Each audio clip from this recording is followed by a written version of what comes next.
Connecting to a dedicated IP on your Android TV or Fire TV is actually very simple, and in this guide, I'll walk you through the process step by step.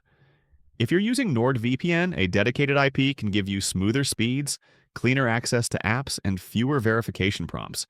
And if you don't have one yet, you can use the link in the description to get 74% off plus 3 extra months. Before we start, there's one quick thing to note. If you're using the newest Fire TV devices that run Vega OS, dedicated IP support isn't available yet. This may change in the future, but for now, it's something to keep in mind. Before connecting, make sure of two things. First, you've purchased a NordVPN dedicated IP. Second, you've activated it inside your Nord account. Once that's done, you're ready to go.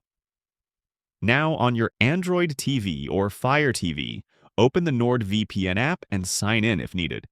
Scroll down until you see the section called Specialty Servers. Open it, then select Dedicated IP. You'll see a list of available dedicated IP locations. Find the one you set up earlier and select it. Your device will start connecting immediately. Once the status shows secured, your dedicated IP is active. If you want to double-check, open a browser and visit NordVPN's DNS leak test page. Within a few seconds, it will show your active IP address. And that's all you need to do to connect to a dedicated IP on Android TV or Fire TV.